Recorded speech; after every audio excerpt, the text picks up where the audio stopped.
The morning I drove 2 hours to surprise my daughter for Thanksgiving, I had a cherry pie cooling on the passenger seat and a sweater I'd knitted for her youngest wrapped in tissue paper in the back. I remember the way the pie smelled, cinnamon and brown sugar. I'd been up since 5. I don't know why I didn't call ahead. I suppose I thought she'd be happy to see me. That's what I told myself the whole drive down. She'll be happy to see me. I said it so many times it started to feel like a prayer. Her name is Vivian. She's 41 years old. She has 2 little girls, ages 6 and 8, and a husband named Craig who works in finance and once told me, at a Christmas dinner 4 years ago, that he believed strongly in keeping family relationships professional. I didn't know what that meant then. I think I understand it better now. Vivian was my only child. I had her when I was 26, and I raised her mostly alone after her father left when she was 3. We were close, or I thought we were. We used to bake together on Sunday mornings. She'd stand on a step stool next to me and stir the batter too fast and get flour everywhere and laugh. I kept that step stool in my garage for years after she grew up. I'm not sure why. Sentiment, I suppose. The kind that makes you hold on to things that no longer have any use. I retired at 64 from teaching elementary school. 31 years in the classroom. When I stopped working, my world got very quiet very fast, and I think I leaned into Vivian's family more than I should have. I called often. I sent cards. I drove down for birthdays and recitals and soccer games. I thought that was what grandmothers did. I thought I was being present. What I didn't realize was that I was being managed. It started small, the way these things always do. Vivian called me in the spring of 2021 and asked if I could help them with a down payment on a new house. They'd found something perfect, she said. Good school district. Craig had just gotten a promotion. They just needed a little bridge money, just for a few months. I had savings. Not a fortune, but enough. I'd been careful my whole life. I drove a 10-year-old Buick and bought my clothes at the end-of-season sales and kept the thermostat at 68 in winter even when my knees ached from the cold. I said yes. Of course I said yes. She was my daughter. $50,000. I transferred it in April. I told myself it was a loan. I wrote that word on a piece of paper and put it in my desk drawer. Loan. But I never asked her to sign anything. I didn't want to make it feel like a transaction between us. I didn't want her to think. I didn't trust her. She never brought it up again. By that fall, I was babysitting every other weekend so Vivian and Craig could have couple time. I didn't mind. I loved those girls. I love them still. But the calls home started getting shorter. Then they started coming less often. Then I noticed that when I called on Sunday evenings, it sometimes went to voicemail, and Vivian would text back an hour later, just a heart emoji, sometimes a call you tomorrow that didn't come. I told myself she was busy. Young mothers are busy. Craig was traveling for work. She had a lot on her plate. Then there was the summer of last year. I asked Vivian in June if I could join them for the 4th of July. They were having people over, neighbors, Craig's colleagues, a few of their friends. I'd seen the photos from the year before on her social media. Paper lanterns strung across the backyard. The girls with sparklers. It looked beautiful. I thought maybe I could help set up.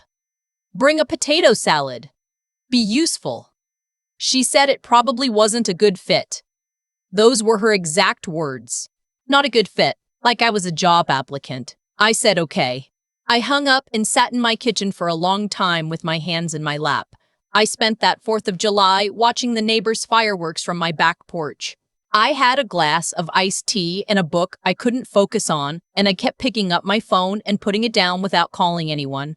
A few weeks later, Vivian called and asked if I could take the girls for a long weekend in August because she and Craig had been invited on a sailing trip with friends. I said yes. Of course I said yes. That's the thing nobody tells you about being the grandmother who's always available. You become infrastructure. You become the thing they build their plans around without ever asking if the structure is holding. By October, I'd started to notice a pattern that I didn't want to name. She called when she needed something. She went quiet when she didn't. And every time I tried to talk about anything real, how I was feeling, how quiet the house had gotten since I retired, how I'd been having trouble sleeping, she'd say, in that way that meant she was looking at her phone. And then she'd mention something Craig needed or something one of the girls had done, and we'd pivot away from me completely. I stopped trying after a while. It felt like standing at a door and knocking and finally just putting your hand down. November came. I started planning for Thanksgiving the way I always had, early. I called Vivian in the first week of the month and asked what the plan was. She said they were doing a small dinner at home this year. Just them. Craig's parents were coming. They wanted to keep it intimate. I said, of course, no problem. I'll come for Christmas then. She said, actually, and there was a pause there. A pause I should have paid more attention to. Actually, they were doing Christmas in Aspen this year. Craig had booked a cabin. Just the four of them. I said, oh. She said they'd try to do something with me after the holidays. In January, maybe. When things settled down. I said, okay. That sounds lovely. I don't know why I said it sounds lovely. There was nothing lovely about it. I think I said it the way you say things when the truth is too large to fit in your mouth. I made my plans anyway, not out of spite. I want to be clear about that. I made them out of something closer to hope. I thought maybe if I showed up with the pie and the sweater, if they saw me there, real and present, and not just a voice on the phone asking to be included, maybe something would shift. Maybe Craig would see that I wasn't a burden. Maybe Vivian would remember who she used to be in my kitchen on Sunday mornings. I drove 2 hours with the pie on the passenger seat. I got to their neighborhood just after noon. It was one of those neighborhoods with the big houses set back from the street and the lawns that look like they're maintained by people who are paid not to be noticed. I pulled into their driveway and sat there for a moment. I could hear music from inside. I could see cars parked along the curb. Craig's parents' silver Lexus, a few others I didn't recognize. I took the pie off the seat. I carried it to the door. I knocked. Craig answered. He looked at me the way you look at someone who has come to the wrong house. Not unkind, exactly. Just confused. Or maybe not confused. Maybe something more deliberate than confused. He said, Beverly, we didn't know you were coming. I said, I wanted to surprise you. I brought a pie. He looked at the pie. He said, Vivian didn't mention you'd be stopping by. I said, it was a surprise. There was a moment then. One of those moments that seems to last longer than it should, where you can hear your own heartbeat and the sound of children laughing somewhere inside the house and the clink of glasses, and all of it feels very far away. He said, I'll get Vivian. He didn't invite me inside. I stood on the front step and held the pie and waited. The door was half closed. I could see a sliver of the entryway, the coat rack, the console table with a big arrangement of dried flowers, the warm yellow light of the house, all full of people. Vivian came to the door. She had a glass of wine in her hand. She was wearing a dark green dress I hadn't seen before. She looked beautiful. She looked startled. She said, Mom, what are you doing here? I said, I brought Thanksgiving. I held up the pie. I tried to make my voice sound light. She stepped outside and pulled the door, almost closed, behind her. She lowered her voice and she said, Mom, we talked about this. We said we were keeping it small this year. I said, I know. I thought maybe there'd be room for one more. She said, Craig's whole family is here. It's a lot, and we didn't plan for you. I said, I don't need much planning.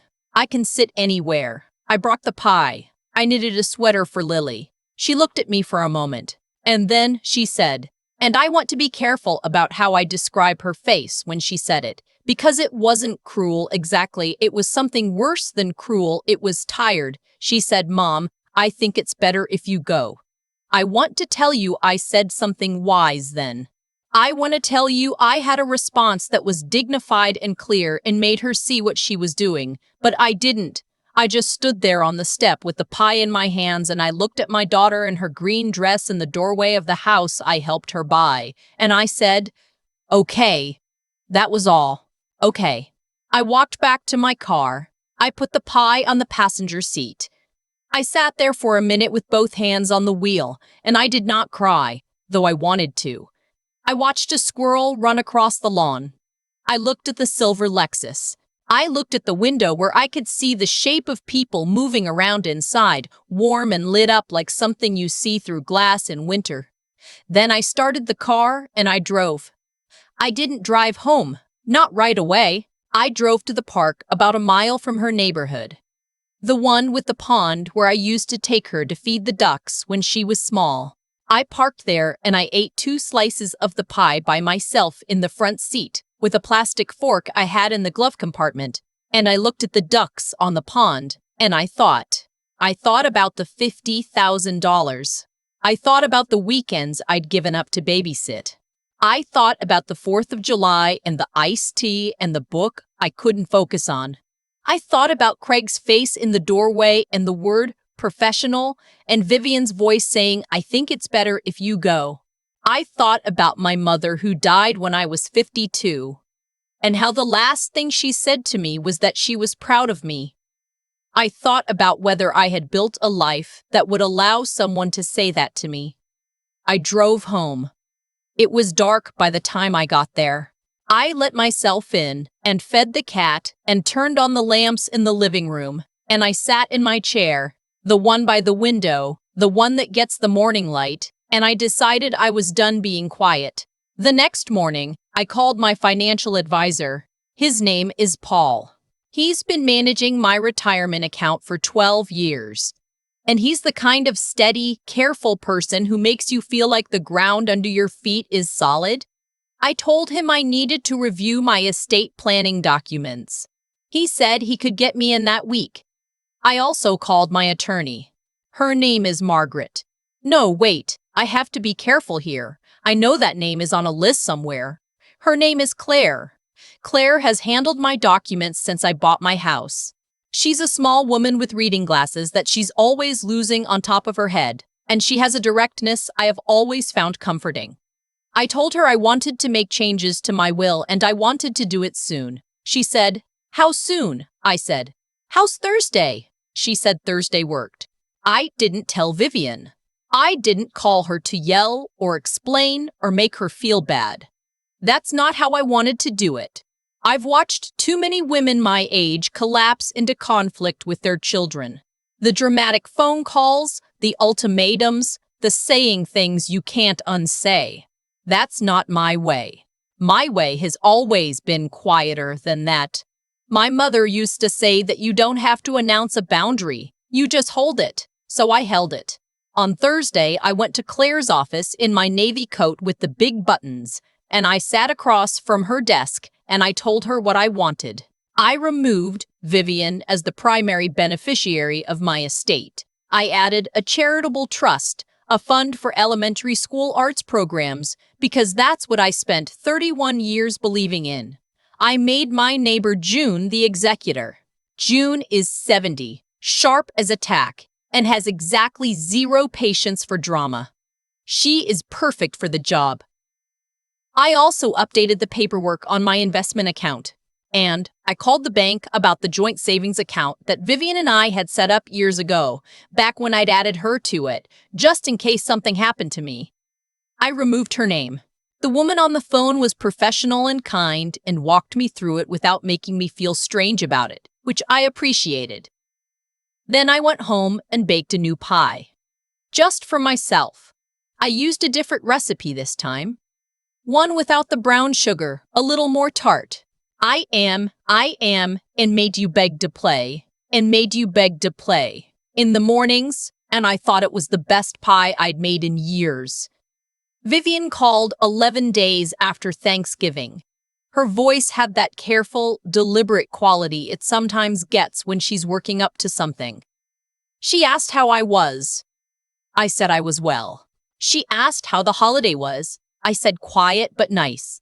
She said that was good. Then she said Craig's company was doing some restructuring and they were looking at their finances and she was wondering if I might be able to help with a short-term bridge on the home equity line, just for a few months. Just while things sorted themselves out, I held the phone and I thought about the pie on the passenger seat. I thought about the closed door. I thought about standing on the step saying okay with nowhere to put my hands. I said, Vivian, I don't think I'm able to help with that right now. There was a pause. She said, Mom. I said, I've been doing some restructuring of my own, actually. I've been working with Claire on some estate and financial updates. It's something I should have done a long time ago. Another pause. Longer this time. She said, What kind of updates? I said, The kind that are good for me. She didn't say anything for a moment. And then she said, in a voice that was smaller than her usual voice, Are you angry with me? I thought about the question. I really sat with it. And then I said, No, I'm not angry. I'm just taking care of myself for a change. I hope you'll understand. She said she needed to think. I said, Take all the time you need. We hung up. I put the phone down on the kitchen table and I looked out the window at the backyard. The bird feeder was empty. I made a note to fill it tomorrow. The light was that low silver kind it gets in late November, and it came through the bare branches of the oak tree in a way that was actually quite beautiful if you took a moment to look at it. I took a moment to look at it. I booked a trip 2 days after Thanksgiving. Nothing extravagant. A week in a small inn on the coast of Maine that I'd seen written up in a travel magazine I'd been carrying around for 2 years without ever acting on. January, when everything is quiet and off-season and the prices are reasonable. I'd be able to walk on the beach every morning. I'd bring books. Real ones, not the kind I pretend to read while I'm actually just waiting for my phone to ring. I hadn't told Vivian about the trip. I am untelmed, and me them, really, except June, who said it sounded like exactly what I needed and offered to watch the cat. There's something I want to say here, and I want to say it carefully because I think it's the truest thing I can offer. I didn't do any of this to hurt my daughter.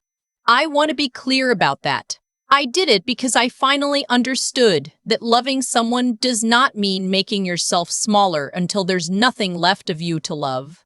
I spent 67 years being the person who shows up, the person who bakes the pie and drives the 2 hours and says okay, even when okay is the last thing I feel. And I'm not done showing up. I'm not done being her mother. If Vivian comes to me, truly comes to me, not with a request but with herself, I will be here. I will always be here. That's not something that changes. But I'm done showing up at doors that don't open. I have a window in the inn in Maine that's supposed to look out over the water. I intend to sit in front of it with my coffee in the mornings and listen to the waves and not explain myself to anyone. I think that's the most honest ending I have. Not a dramatic one. Not a triumphant one exactly. Just a woman in a window watching the water, finally, taking up the space she was always allowed to take. I've thought a lot about cause and effect since that November afternoon. Not in any grand or abstract way. Just the plain, quiet kind. The kind where you sit in a parked car by a duck pond eating pie by yourself, and you finally start connecting the dots you've been pretending weren't there. Every time I said yes when I meant no, something shifted. Not dramatically, not all at once, but the way a house settles. Slowly, imperceptibly, until one day, a door doesn't close right anymore and you can't quite remember when it started. I said yes to the $50,000. I said yes to the babysitting weekends. I said yes to being available. Always available, without ever asking whether that availability was being received as love or simply as convenience. And the more I gave without condition, the more it seemed to confirm to Vivian, to Craig, maybe even to myself, that I didn't have needs worth accounting for. That's not anyone's fault in a simple, clean way. I want to be honest about that. I wrote the rules, broke them, to feel secure, and somewhere along the way, security curdled into assumption. I let it. I kept the door open so long that nobody noticed it was a door at all. What I understand now, standing on the other side of it, is that wisdom isn't something that arrives. It's something you have to choose, often in moments when everything in you wants to choose comfort instead. It would have been easier to keep driving to her house with pies, to keep saying yes, to keep being the infrastructure. There's a kind of peace in that. A terrible, shrinking peace, but peace nonetheless. Choosing differently required me to look at what I had built and admit that some of it had not served me. That takes something. It takes more than courage. It takes a willingness to be honest with yourself, when honesty is inconvenient and a little late. I think about the woman I was when I was 35, teaching second grade, raising Vivian alone, making every dollar stretch. That woman had a spine. She knew how to hold a line.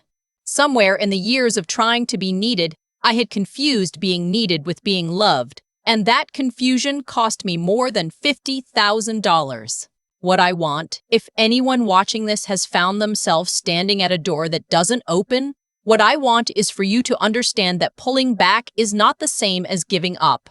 Updating a will is not an act of cruelty. It is an act of clarity. Saying, I can't help with that right now, to someone who has never once asked how you are. That is not coldness. That is self-respect arriving. A little late, but still arriving. The trip to Maine is booked. The cat will be watched. The window faces the water. I am 67 years old, and I have just started learning how to take up the space I was always allowed to take. That is not a tragedy. That, I think, is exactly on time.